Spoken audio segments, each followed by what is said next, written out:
कुरान ने हराम कर दिया, अल्लाह ने हराम कर दिया, अब हम शराब के करीब नहीं जाएंगे। मेरे नौजवान साथियों, अपने आप को शराब से बचाओ, नशे से बचाओ। आज तुम खोखले हो रहे हो। आज हिंदुस्तान के हालात क्या हैं आप अच्छी तरीके से मालूम है। आपको तबाह और बर्बाद करने के कितने तरीके अपनाए जा रहे हैं। अभी हमारे यूपी के अंदर एक कानून लागू हुआ है, लव जिहाद। जानते लव जिहाद, अगर लड़का लड़की शादी कर रहे हैं और पुलिस को किसी ने सिर्फ मुखबिरी कर दी कि लड़की किसी और धर्म की मानने वाली है, तो पुलिस आकर के फौरन अरेस्ट कर लेगी और केस दायर कर देगी। अभी आज की न्यूज है कि यूपी के अंदर मुसलमान लड़का लड़की, कुशीनगर एक जगह है यूपी के अंदर, वहां मुसलमान लड़का लड़की की शादी हो रही थी। किसी ने फोन कर दिया पुलिस को, पुलिस आई और रात भर लड़का लड़की को थाने पर रखा। जब सुबह कंफर्म हो गया कि नहीं लड़का भी मुसलमान है लड़की भी मुसलमान है, तब जाकर के छोड़ा गया। अब ऐसे ऐसे कानून बनाए जा रहे हैं हमारे भारत के अंदर, किसी को कभी भी उठाया जा सकता है। ऐसे वक्त में मेरे भाइयों, हमें और आपको अपनी जिम्मेदारियों को समझना पड़ेगा और हमें नशे से और ड्रग्स के और इस तरीके की फजूल चीजों से अपने आप को बचाना पड़ेगा। हमारे नौजवानों, एक चीज आपके अंदर और भी बहुत बड़ी खराबी है। अभी आज जुमा की नमाज में मस्जिद में आप गए हो, लेकिन जुमा के बाद असर की नमाज में मस्जिद में कितने लोग थे जरा इमाम साहब से पूछो। मगरिब में कितने लोग थे जरा इमाम साहब से पूछो। इशा में कितने लोग थे इमाम साहब से पूछो। ये जो 5 टाइम की अजान हो रही है, हय्या अलस सलाह की आवाज आ रही है, हय्या अलल फलाह की आवाज आ रही है। माफ करो मेरे नौजवान भाइयों, ये 60 साल के बूढ़ों के लिए अगर ये आवाज है तो आपके लिए भी ये आवाज है। आज मस्जिद में जाकर के देखो, 80% मस्जिद के नमाजी आपको बूढ़े लोग मिलेंगे, नौजवान बहुत कम मिलेंगे। मेरे नौजवान भाइयों, मैं सवाल करता हूं कि आप नमाज क्यों नहीं पढ़ते? आप ये भी कहते हैं कि हम मुसलमान हैं, आप ये भी कहते हैं कि हम अपने नबी से प्यार करते हैं, नबी से मोहब्बत करते हैं। अरे जिस नबी से तुम प्यार करते हो, जिस नबी से तुम मोहब्बत करते हो, उस नबी को तो नमाज से इतनी मोहब्बत है, इतनी मोहब्बत है कि वो नबी कहा करते थे, जो इलत कुर्रतु ऐनी फिस सलाह, नमाज मेरी आंखों की ठंडक है। उस नबी को तो नमाज से इतनी मोहब्बत थी कि गज़वे खंदक के मौके पर जब अल्लाह के नबी की असर की नमाज छूट गई, यहां तक के सूरज डूब गया और मगरिब का टाइम हो गया और अल्लाह के नबी असर की नमाज नहीं पढ़ पाए, तो अल्लाह के नबी ने बद्दुआ करते हुए कहा, आय अल्लाह, इनकी कब्रों को जहन्नम की आग से भर दे, इनकी वजह से हमें असर की नमाज हमारी कज़ा हो गई, असर की नमाज हम टाइम पर नहीं पढ़ पाए। मेरे नबी की एक टाइम की नमाज कज़ा हुई है, छोड़ी नहीं, कज़ा हुई है, तो नबी ने बद्दुआ की है जिनकी वजह से नमाज कज़ा हुई है। मेरे भाइयों, आज हमारी नमाजें छूट रही हैं। फजर में हम सोए रहते हैं, ज़ोहर में मार्केट में रहते हैं, असर में टहलते रहते हैं, मगरिब के टाइम नाश्ता करते रहते हैं, इशा के टाइम गेम खेलते रहते हैं। हमारी नमाजें बर्बाद हो रही हैं, इसका हिसाब कौन देगा? कयामत के दिन आपसे ये नहीं पूछा जाएगा कलियाचक में जलसा हुआ था, आप गए थे कि नहीं गए, नहीं पूछा जाएगा। लेकिन ये जरूर पूछा जाएगा कि अजान हुई, नमाज का टाइम हुआ, आप नमाज पढ़ने क्यों? पहला सवाल यही पूछा जाएगा। अल्लाह के नबी फरमाते हैं, इन्ना अव्वल मा युहासबु बिहिल अब्दु यौमल क़ियामति मिन अमलिही सलातुहु, पहला सवाल कयामत के दिन नमाज के बारे में होगा। कुरान का 29वां पारा उठाओ। जहन्नमी जब जहन्नम में जाएंगे तो जन्नती लोग जहन्नमियों से पूछेंगे, ऐ जहन्नमियों तुम जहन्नम में क्यों गए, क्या पाप करते थे? तो जहन्नमी जवाब देंगे, लम नकु मिनल मुसल्लीन, हम नमाज नहीं पढ़ते थे। अल्लाह की कसम, नमाज पढ़ो अल्लाह तुम्हें नौकरी दे देगा, नमाज पढ़ो अल्लाह तुम्हारी जॉब लगवा देगा, नमाज पढ़ो अल्लाह तुम्हारे बिजनेस में और बरकत देगा। तुम दुकान बंद करके नमाज पढ़ने जाओ, अल्लाह तुम्हारी दुकान में कस्टमर भेज देगा। ये मत समझो मेरे भाई नमाज पढ़ने से तुम्हारी रोजी रोटी में कमी आ जाए। अल्लाह कहता है, वअमुर अहलका बिस्सलाह, खुद भी नमाज पढ़ो और अपने परिवार को, अपने बाल बच्चों को, अपने पत्नी को, अपने बच्चों को भी नमाज पढ़ने का हुक्म दो। ला नसअलुका रिज़्क़ा, मेरे बंदो तुम नमाज पढ़ोगे तो तुम्हारी रोजी रोटी में कोई कमी नहीं आएगी। हम तुमसे रोजी नहीं मांगते हैं, नहनु नरज़ुकुका, हम तो खुद तुम्हें रोजी देते हैं, तुम नमाज पढ़ोगे तो तुम्हारी रोजी में कोई कमी नहीं आए। नमाज की पाबंदी करो, नमाज मत छोड़ो। नमाज कौन लोग छोड़ते हैं? नालायक लोग। कुरान करीम का 16वां पारा उठाओ, सूरह मरियम की आयतें हैं। अल्लाह ने नबियों का जिक्र करने के बाद कहा कि नबियों के बाद दुनिया में कुछ नालायक लोग आए, और उन नालायक लोगों की पहली पहचान ये थी, फखलफ मिन बादिहिम खल्फुन अज़ाउस सलाता, उन्होंने नमाज को छोड़ा था, उन्होंने नमाज को बर्बाद किया था। हमारे नौजवानों के अंदर एक और खराबी बहुत बड़ी आ गई, म्यूजिक इन्हें बड़ा अच्छा लगता है। अरे मौलवी साहब, जब मैं सैड हो जाता हूं, गमगीन हो जाता हूं, तो मैं नेहा कक्कड़ के गाने सुनता हूं, मुझे सुकून मिल जाता है। मैं फला सिंगर के गाने सुन लेता हूं, मुझे सुकून मिल जाता है। तेरा दिल मुर्दा हो चुका है। जिस दिल को कुरान की आयतों के जरिए सुकून न मिले, जिस दिल को रब के कुरान के जरिए सुकून न मिले, म्यूजिक से सुकून मिले, वो दिल मुर्दा हो चुका है। अल्लाह के बंदों के दिल को तो कुरान की तिलावत से सुकून मिलता है। अपने मोबाइल खोलो और प्ले स्टोर में एक ऐप बता रहा हूं, उसको डाउनलोड कर लो। उसका नाम है नख्तिम, NAKHTIM, नख्तिम। मोबाइल के एंड्रॉइड के प्ले स्टोर में ये ऐप है। मैं गुजारिश करता हूं कि आप सब ये ऐप डाउनलोड कर लें। ये ऐप आपको क्या काम करेगी? अगर आपने ये ऐप इंस्टॉल कर लिया तो जब आप मोबाइल खोलेंगे, मोबाइल की स्क्रीन जैसे ही आप खोलेंगे, स्क्रीन के ऊपर कुरान की आयत आ जाएगी, और आप ये तय कर लीजिए कि मैं उस आयत को पढ़ूंगा, उसके बाद ही मोबाइल में कोई काम करूंगा। मुझे यकीन है अगर आप ये तय कर लेंगे तो जितनी बार आप मोबाइल खोलेंगे उतनी बार कुरान की उसके आगे की आयत आएगी। और मैं अपना तजर्बा बता रहा हूं, 3-4 दिन के अंदर अल्हम्दुलिल्लाह मैंने 100 से ज्यादा आयतें पढ़ ली। मोबाइल आज हम इतना ज्यादा इस्तेमाल कर रहे हैं। मेरे भाइयों, कुरान से अपना ताल्लुक जोड़ लो, और अल्लाह का फजलो करम है, किसी अच्छे कारी की क़िरात अगर आप सुन लें, उसी मोबाइल पर आप शेख अब्दुल रहमान सुदैस की क़िरात सुन लें। शेख शुरैम जो है उनकी तहज्जुद या तरावी की नमाज नहीं पढ़ते, तो जाहिर है कि उस दिन भी आपने 8 रकात पढ़ी होगी। लेकिन मेरे प्यारे भाइयों, वो 8 रकात अल्लाह के नबी की इतनी लंबी थी कि हदीस के अल्फाज है, अल्लाह के नबी सल्लल्लाहु अलैहि वसल्लम फजर की अजान तक नमाज पढ़ते रहे। नमाज भी आप पढ़ रहे हैं और आपकी आंखों से आंसू भी बह रहे हैं, आप रो रहे हैं, और इतना रो रहे हैं कि आपकी दाढ़ी आपके आंसू से तर हो जाती है, और आपके चेहरे से, आपकी आंखों से गिरने वाले आंसू जमीन पर गिर जाते हैं, और जिस जमीन पर, जिस जगह आप नमाज पढ़ रहे हैं वो जगह भी भीग जाती है। फजर का टाइम हो चुका है। हजरत बिलाल अजान देने के लिए मस्जिद में आए। क्या देखते हैं कि अल्लाह के प्यारे नबी मस्जिद में रो करके नमाज पढ़ रहे हैं, और आपकी दाढ़ी आपके आंसुओं से भीगी हुई है, आपकी नमाज पढ़ने की जगह आपके आंसुओं से भीगी हुई है। हजरत बिलाल कहते हैं, अल्लाह के नबी, आप तो अल्लाह के नबी हैं, आप तो अल्लाह के रसूल हैं, आपके तो अगले पिछले तमाम के तमाम जो भी अमल आप करेंगे, अल्लाह ताला ने सबके सब आपकी खताएं माफ कर दी हैं, आप मासूम अनिल खताएं, आप बख्शाए हैं। अय अल्लाह के नबी, इतनी मेहनत करने की आपको क्या जरूरत है?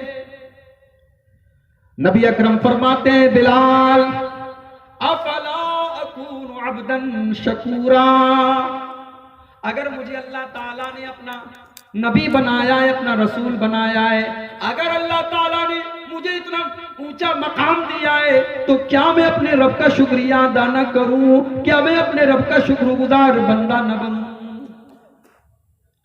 ऐ बिलाल, जानते हो आज की रात मेरे ऊपर 2 आयतें नाजिल हुई हैं। आज की रात मेरे ऊपर कुरान की 2 आयतें नाजिल हुई हैं। वैलुल लिमन क़राअहा वलम यतदब्बर फीहा, ऐ बिलाल, अगर इन दोनों आयतों को कोई पढ़े और गौर न करे, विचार न करे, इन दोनों आयतों को समझने की कोशिश न करे तो समझो वो बर्बाद हो गया। इन दो आयतों को पढ़ने के बाद जो गौर न करे वो बर्बाद हो गया। दो आयतें, क्या बात कही गई कि अल्लाह के नबी ने इतनी बड़ी बात कह दी कि जो पढ़े और गौर न करे वो बर्बाद हो गया। अब आइए मैं वो दोनों आयतें आपके सामने पढ़ देता हूं।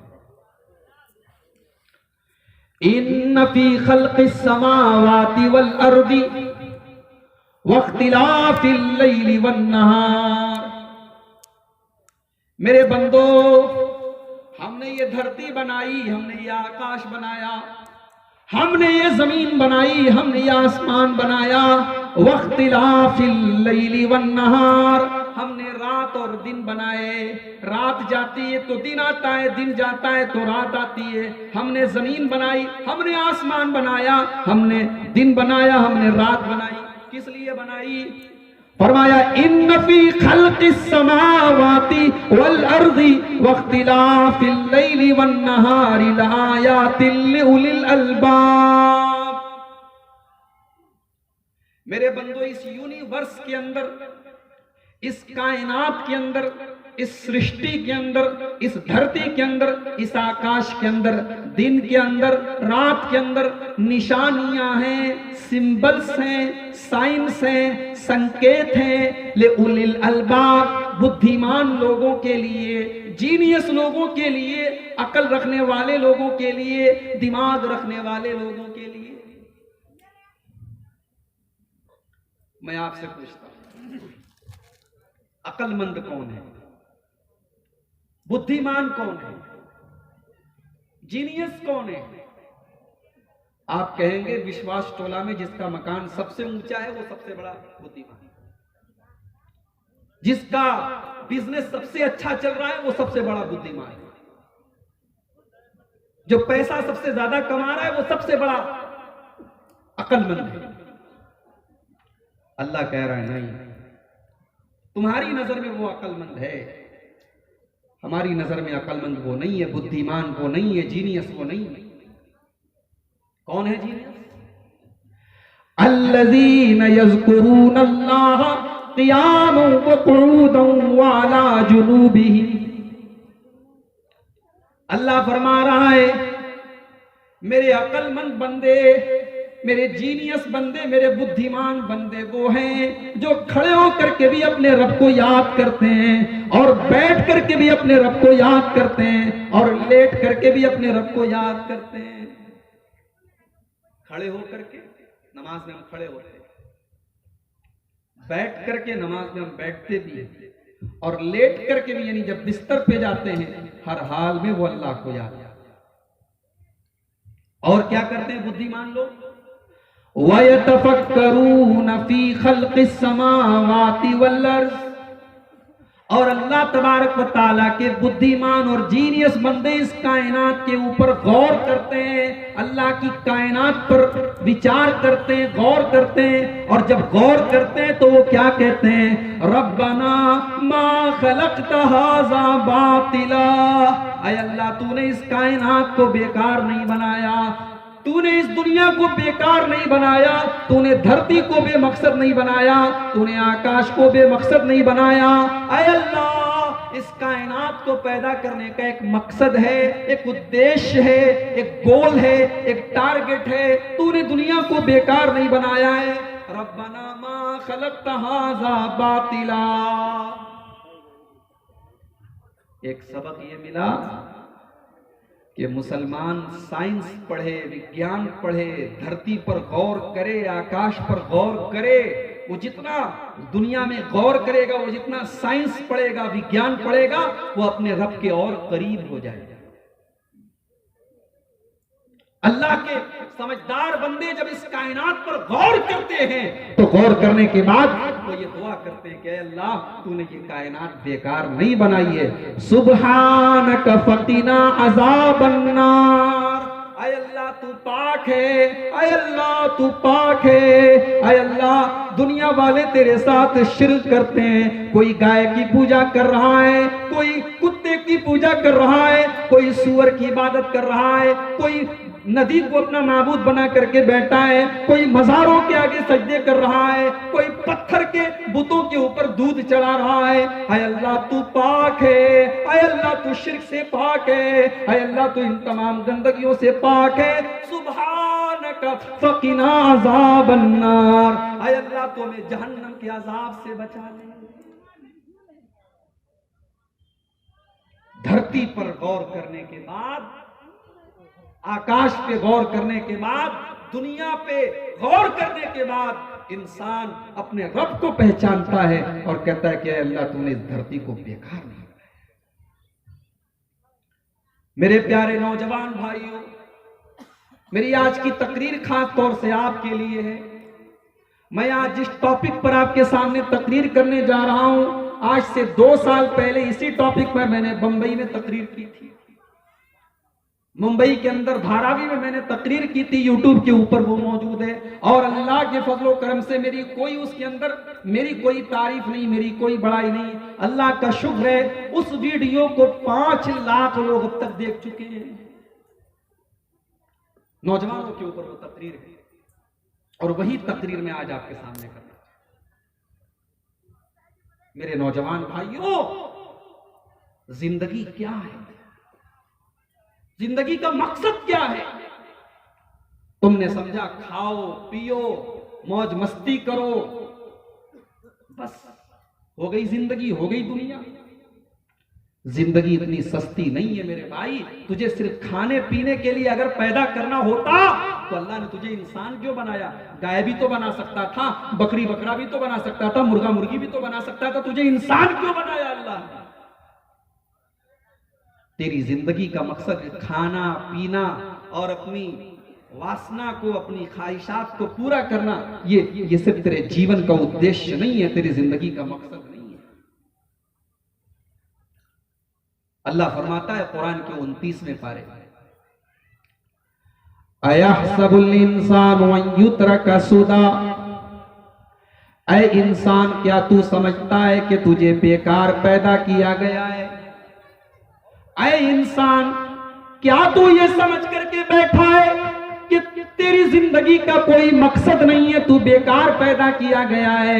अलम यकुन नुतफतम मिन मनिय्यिन युमना, तू वीर्य का एक कतरा था, तू वीर्य की एक बूंद था, तू स्पर्म का एक ड्रॉप था, तू मनी का एक कतरा था। तुझे मनी के कतरे से अल्लाह ने जीता जागता इंसान बना दिया। अलम यकुन नुतफतम मिन मनिय्यिन युमना, ऐ इंसान तू अपनी पैदाइश के ऊपर गौर कर। तुझे अल्लाह ने एक हकीर पानी से पैदा किया है, फिर तुझे अल्लाह ने जीता जागता इंसान बना दिया। ऐ इंसान, फिर भी तू अगर ये समझता है कि तेरी जिंदगी का कोई मकसद नहीं है तो तेरी सोच पर अफसोस है, तेरी सोच पर अफसोस है। हम बेकार नहीं पैदा किया गया, हमारी जिंदगी का एक मकसद है। अल्लाह ने फरमाया कुरान में, अफहसिबतुम अन्नमा खलकनाकुम अबतन व अन्नकुम इलैना ला तुरजऊन। मेरे बंदो, क्या तुमने ये समझ करके रखा है हमने तुमको बेकार पैदा किया है, तुम मरने के बाद हमारे पास दोबारा नहीं आओगे, हिसाब किताब देना नहीं पड़ेगा, कयामत नहीं आएगी? क्या तुमने ये समझ के रखा है? नहीं नहीं, तुम्हें मरना भी है और मरने के बाद हमारे पास आना भी और हिसाब भी देना है। हमारी जिंदगी का मकसद है मेरे भाई। मकसद क्या है? अल्लाह ने फरमाया कुरान के 27वें पारे में सूरह ज़ारियात के अंदर, वमा खलक़तुल जिन्ना वल इंसा इल्ला लियअबुदून। मेरे बंदो, हमने तुमको पैदा किया है अपनी इबादत के लिए, अपनी भक्ति के लिए, अपनी उपासना के लिए। तुम अल्लाह को राजी करने के लिए पैदा किए गए हो। तुम्हारे जीवन का उद्देश्य ये, तुम्हारी जिंदगी का मकसद ये कि तुम अल्लाह को राजी करो, तुम अल्लाह की इबादत करो, तुम अल्लाह के बंदे बन जाओ। ये तुम्हारी जिंदगी का मकसद है। मेरे नौजवान भाई, अपनी जिंदगी के मकसद को पहचाने। जरा गौर करो, तुम्हारी जिंदगी कहां गुजर रही है? तुम्हारी जिंदगी बाजारों में सिगरेट पीने में गुजर रही है? तुम्हारी जिंदगी रात में लड़कियों से चैटिंग करने में गुजर रही है? तुम्हारी जिंदगी शराब पीने में गुजर रही है? नहीं मेरे भाई, इस जिंदगी के मकसद को पहचानो। तुम समझते हो कि पैसा कमाना मकसद है? बॉलीवुड की बहुत मशहूर हीरोइन थी सना खान। सलमान खान जैसे एक्टर ने उसको फिल्मों में एंट्री दिलाई थी, करोड़ों का पैसा कमाती थी। अगर पैसा कमाना जिंदगी का मकसद था तो सना खान के पास पैसे की भरमार थी। अगर शोहरत कमाना मकसद था तो सना खान के वीडियोस यूट्यूब पर लाखों करोड़ों लोग देखा करते थे। उसके नंगे बदन को हजारों लाखों लोग देखा करते थे। अगर जिंदगी का मकसद अपनी वासना को पूरा करना था तो सना खान बॉलीवुड के अंदर थी, उसकी वासना को पूरा करने के लिए हजारों रास्ते थे, मगर अल्लाह ने उस लड़की के दिल में बात डाली। उसने फेसबुक पर लिखा कि मैं बॉलीवुड छोड़ रही हूं। हमारे देश का माहौल जैसा बन रहा है आपको अच्छी तरीके से मालूम है। उस लड़की ने जब ये बयान दिया, जब ये स्टेटमेंट दिया कि मैं बॉलीवुड छोड़ रही हूं और मैं अल्लाह के दीन की तरफ पलट रही हूं, मैं तौबा कर रही हूं, तो फेसबुक के ऊपर, ट्विटर के ऊपर, इंस्टाग्राम के ऊपर उसको ट्रोल किया जाने लगा, उसको गालियां दी जाने लगी, उसको बुरा भला कहा जाने लगा, उसको मुल्ला और मुल्ली का खिताब दिया जाने लगा, उसको मां बहन की गालियां भी दी जाने लगी। मगर वो अल्लाह की बंदी अपने फैसले पर अटल रही और बहुत खूबसूरत होने के बावजूद उसने सूरत के एक बड़े आम सी शक्ल सूरत के आदमी सैयद अनस से उसने निकाह भी कर लिया। ये अलग बात है कि सैयद अनस से निकाह करने के बाद उसने अपने पति का और अपना फोटो, तस्वीर जो है वो फेसबुक के ऊपर डाली, इंटरनेट पर डाली। उस पर बहुत एतराज भी हुआ है और सही एतराज। और मैंने भी फेसबुक के ऊपर उनको पर्सनल में भी मैंने मैसेज किया कि आपका ये काम, आपने तौबा किया है तो अब आपको इस तरीके से अपने फोटो और अपनी तस्वीर, अब आप अपने शौहर की अमानत है, अब आपको सारी दुनिया नहीं देखे, आप ऐसा काम मत कीजिए। और अफसोस तो तब हुआ जब अभी 4-5 दिन पहले एक वीडियो आया कि सना खान अपने शौहर को आयतल कुर्सी पढ़ के दम कर रही हैं। शौहर बेचारे वो आयतल कुर्सी इनको पढ़ रहे हैं और ये उनको आयतल कुर्सी पढ़ रही हैं। और नीचे जो है उस पर कैप्शन में लिखा हुआ है कि आयतल कुर्सी पढ़ने से हम एक दूसरे को सिक्योरिटी दे देते हैं, एक दूसरे को प्रोटेक्शन दे देते हैं। मैं अपने पति के लिए और मेरे पति मेरे लिए दुआ कर रहे हैं, आयतल कुर्सी पढ़ रहे हैं, हम एक दूसरे के लिए एक दूसरे को प्रोटेक्शन दे। मैंने जब ये वीडियो देखा मुझे बहुत गुस्सा आया। मैंने सना खान का और उनके शौहर मुफ्ती अनस का नाम लेकर के फेसबुक के ऊपर पोस्ट किया। मैंने कहा सना खान साहिबा, आपने जब तौबा की, आपकी तौबा की खबर सुनकर के हर मुसलमान का दिल खुश हो गया। खास तौर से उलमा के तबके ने बहुत खुशी का इजहार किया, मुबारकबाद भी दिया आपको। लेकिन सना खान साहिबा, अब जो काम आप कर रही हैं ये गलत है। पति पत्नी का रिश्ता ये बड़ा निजी होता है, बड़ा प्राइवेट होता है। इस रिश्ते को, इस मोहब्बत को सोशल मीडिया पे नहीं डाला जाता है। पति अपनी पत्नी का फोटो अगर सोशल मीडिया पे डालता है, इस्लाम इसकी इजाजत नहीं देता है। और आपका शौहर तो एक मुफ्ती भी है, एक आलिम भी है, एक मौलाना भी है, उसको तो ये बिल्कुल भी शोभा नहीं देता कि वो इस तरीके का काम करे। और मैंने उनको एक एग्जाम्पल भी दिया। मैंने कहा सना खान साहिबा, जो काम आपने किया है वही काम कुछ महीने पहले कश्मीर की एक लड़की ने, जिसका नाम जायरा वसीम है, वो उसने भी बॉलीवुड के अंदर काम किया। आमिर खान जैसे एक्टर के साथ उसने काम किया, बहुत पैसा कमाया, बहुत नाम कमाया। मगर उस लड़की ने जब तौबा कर ली, अब उसके बाद उस लड़की ने कोई फोटो सोशल मीडिया पे नहीं डाला, कोई तस्वीर नहीं डाली, कोई वीडियो नहीं डाला, बल्कि उस लड़की ने हाथ जोड़ करके लोगों से गुजारिश की है कि मेरे जो भी वीडियो मौजूद हो सोशल मीडिया पर या यूट्यूब पर आप उसको डिलीट कर दें। मैं अल्लाह से तौबा कर चुकी हूं, अब मेरा कोई वीडियो नहीं डाला। मैंने कहा सना खान साहिबा, आपके लिए एग्जाम्पल मौजूद है, आपके लिए आदर्श मौजूद है, आपके लिए नमूना मौजूद है, आप जायरा वसीम की तरह काम कीजिए। मगर अफसोस की बात है, सना खान शोहरत पाने के लिए अभी आज मैं मोबाइल अभी मेरे पास व्हाट्सएप पर किसी ने भेजा कि कश्मीर के अंदर दोनों मियां बीवी घूमने गए, पिकनिक मनाने गए और कश्मीर से फोटोज सोशल मीडिया पे डाले जा रहे हैं। मेरे भाइयों, वो उनका अपना मैटर है, मैं समझा चुका हूं, समझाने वाले समझा चुके हैं। बताना ये चाहता हूं, अगर जिंदगी का मकसद शोहरत कमाना है, जिंदगी का मकसद पैसा कमाना है, पैसा भी जायरा वसीम को मिल रहा था, शोहरत भी सना खान को मिल रही थी, मगर अल्लाह से जब इन्होंने तौबा की सब कुछ छोड़ दिया। मेरे नौजवान साथियों, अल्लाह के दीन को समझो, अपनी जिंदगी के मकसद को समझो, जिंदगी को इतना बेकार मत समझो कि बस खाना है, कमाना है, एंजॉय करना है। जिंदगी इतनी सस्ती नहीं है मेरे भाइयों। अगर तुम जिंदगी के मकसद को समझ लोगे तो तुम्हें अल्लाह के दीन पर अमल करने में मजा आएगा। तुम्हें हर दुनिया के हर काम को तुम दीन के काम समझ करके करोगे। हमारा दीन हमसे ये नहीं कहता कि आप दुनिया छोड़ दो, आप बिजनेस मत करो, आप कारोबार मत करो, आप शादी मत करो, नहीं। हमारा दीन हमें हर चीज की इजाजत देता है, हाँ, हलाल तरीके से, लिमिट में रह करके, सीमा में रह करके आपको काम। एक इंसान शादी करता है, का अनुवाद करूं, इनका तर्जुमा करूं, इनका ट्रांसलेशन करूं, इनका मतलब बताऊं। मैं आपको यह बता देना चाहता हूं कि जब ये 2 आयतें अल्लाह के नबी के ऊपर नाजिल हुई थी तो अल्लाह के नबी सल्लल्लाहु अलैहि वसल्लम तहज्जुद की नमाज पढ़ रहे थे। अल्लाह के प्यारे नबी सल्लल्लाहु ताला अलैहि वसल्लम तहज्जुद की नमाज पढ़ रहे हैं।